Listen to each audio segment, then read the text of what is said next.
Do you have a math or a science test coming up? Well, that means the review is just around the corner. And are you a little bit nervous that your students might think the review is boring? Well, I have the answer to your problems, and that is Kahoot. Kahoot is a fun and engaging way for students to both learn and review what they need to know. Kahoot is free. It's free for educators to set up their account so they can develop quizzes for their students. And one of the best parts is that students don't need their own accounts to participate in Kahoot quizzes.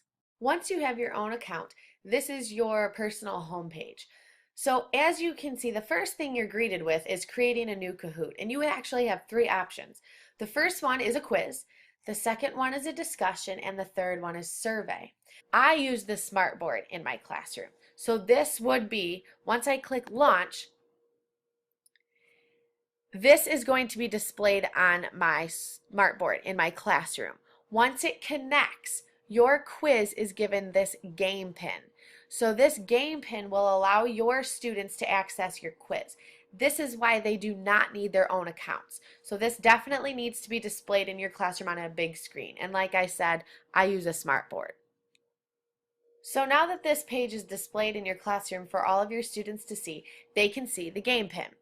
Now, what each student who wants to participate in the quiz is supposed to do is open up a new web browser and they type in the website kahoot.it.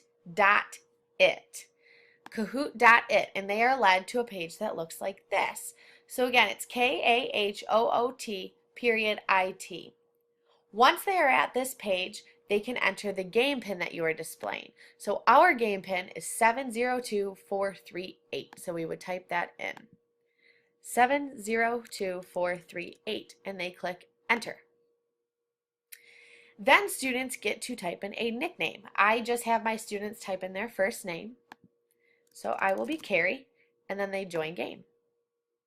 So now it prompts them, and this is what their screen will look like. You're in. Did you see your name appear at the front? So now I'm going to click back to my page. And again, this is displayed in the front smart board. It tells me I have one player that's joined, and then they list all of the names down here. Let's say one of your students misspells their name. That has happened before.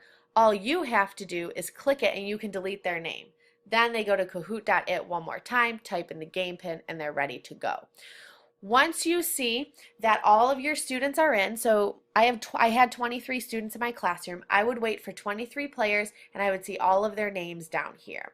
Once you have everybody, you can click Start Now. So here is the intro that I created for the Unit 8 Math Review. And they post the question. So this displays on the smart board or whatever board you have. So you saw what the smart board would look like as you are playing your quiz. This is what your students' tablets or iPads or phones will look like. They will have 4 options and 4 colors that correspond with the question up at the top. So the question is 28ths of a meter is how many centimeters? So you look, red is 28, blue is 2 8/10, orange is 28 thousandths, and then green is 280. So the students will look up at the smart board and decide which answer they want. And so looking at this, let's say the student thinks 28 would work. So they look on their device and all they do is click. So Kahoot will let you know automatically whether or not you get the question correct. Once all the students have answered, this will be displayed on the smart board, and the teacher and the rest of the students can clearly see how many kids got it wrong, how many got it right, what was the most common misconception. This is great because once the quiz has been, or a question has been answered, the teacher can go over it whole class. If they see everyone or most people got it right, they know they can move on. If a lot of kids had trouble, they can stop, go over a couple teaching points, and then move on with the quiz. Okay, so let's say I wanted to go on to the next question. So I hit next. And one of the cool things about Kahoot is that they display a scoreboard between every finished question. And what they'll do is rank the top 5 kids in the class. And they won't show all of the kids. They will just go for the top 5, and they will let you know how many Kahoots you have or how many points you've earned per question. So that they'll do that between every question. So if I hit next, we would go to the next question. For the sake of time, I am going to end quiz now so you can see what it looks like. And once you end the quiz, or once the quiz finishes, it will say the winner. So whoever earned the most points, or how many Kahoots, they will say how many questions they answered correctly and how many they got incorrect. So once you show your class that, you can generate feedback and results. You can rate the quiz, and then going to the final results, again, it will rank the kids in order for how many Kahoot points they earned. What feature I like to use, but I don't share with my class, is downloading the results.